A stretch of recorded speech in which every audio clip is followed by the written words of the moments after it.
Hello everyone. இன்னைக்கு நம்ம 10th portion Ln.1 Laws of Motionல இருக்க problems எப்படி solve பண்றதுன்னு பார்க்கலாம். First questionஐ read பண்ணிட்டு given data எழுதிட்டீங்கனாலே problem solve பண்றது ஈஸியா இருக்கும். So questionஐ நல்லா read பண்ணணும். Two bodies having a mass ratio. அப்ப ரெண்டு bodies இருக்கு. mass வந்து ஜெனரலா m ன்னு denote பண்ணுவோம். So two masses இருக்கனால m1 m2 ratio 3:4. அப்ப m1 is to m2 is equal to 3:4. So இதை எப்படி எழுதலாம்? m1 divided by m2 is equal to ratio na division. So which is equal to 3/4.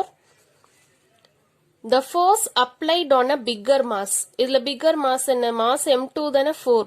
m1 3. அப்ப m2 mass தான் greater-ஆ இருக்கு. அப்ப force applied on bigger mass produces an acceleration of 12 ms power minus 2. So acceleration on bigger mass m2 ன்னு எடுத்தனால acceleration of bigger mass a2 ன்னு எடுத்துக்கலாம். a2 is equal to 12 meter per second square. What could be the acceleration of the other body? So a1 ஓட acceleration என்னன்னு calculate பண்ணும். If the same force act on it. So இங்க force value same. Already Newton's second law of motion அதுல இருந்து நம்மளுக்கு தெரியும் force formula mass into acceleration.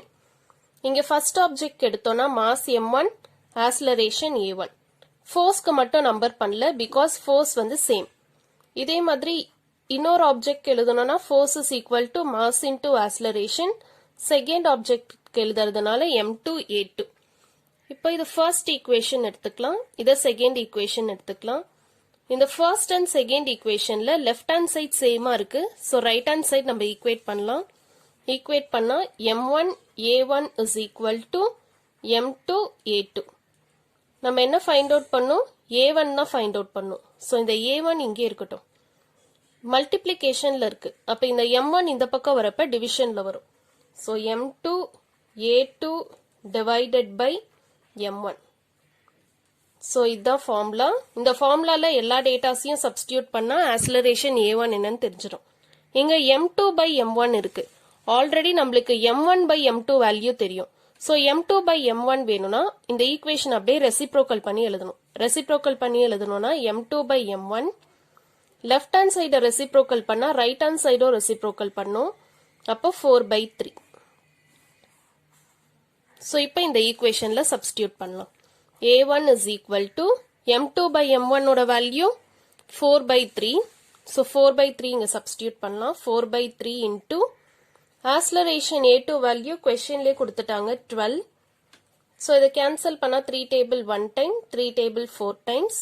So a1 is equal to 4 4s are 16. Acceleration ஓட unit meter per second square. So ms power minus 2. So this is the final answer. Next question. A ball of mass 1 kg.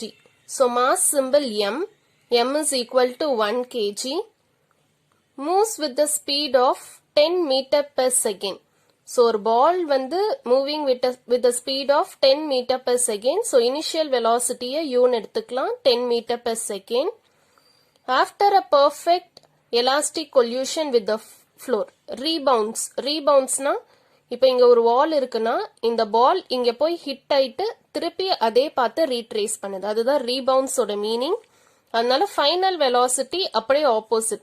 இப்ப இங்கிருந்து இங்க போறப்ப 10 metre per செகண்ட்னா அது ஆப்போசிட்டா move ஆகுறப்ப -10 metre per second. அதனால final velocity v is equal to -10 metre per second. Calculate the change in linear momentum. So change in momentum formula final momentum minus initial momentum. So first initial momentum value calculate பண்ணும். So initial momentum is equal to momentum ஓட formula mass into velocity. So initial momentum na mass into initial velocity. Mass oda value 1 kg. So 1 into initial velocity value 10. So 1 into 10 10. So இதுக்கு unit எழுதணும். mass oda unit என்ன? கிலோகிராம்ல mention பண்ணுவோம். u na velocity. velocity oda unit metre per second. So இதே போல final velocity என்னன்னு final momentum என்னன்னு calculate பண்ணும். So next step calculate final momentum. Final momentum formula mass into final velocity. Mass oda value once again 1. V oda value minus 10. So 1 into minus 10 minus 10. So இதே same unit தான் வரும். So kg ms power minus 1. என்ன கேட்டிருக்காங்க questionல change in momentum என்னன்னு calculate பண்ணும். So change in momentum is equal to, இது already law of conservation of momentum லே படிச்சிருப்பீங்க. Change in momentum formula final momentum minus initial momentum. So this is the formula. Change in momentum is equal to final momentum minus initial momentum. So change in momentum na delta p. Final momentum value minus 10. இங்கே ஒரு minus இருக்கு. Initial momentum value 10. So minus 10 minus 10 minus 20. So delta p is equal to minus 20. Same unit. kg ms power minus 1. So this is the final answer.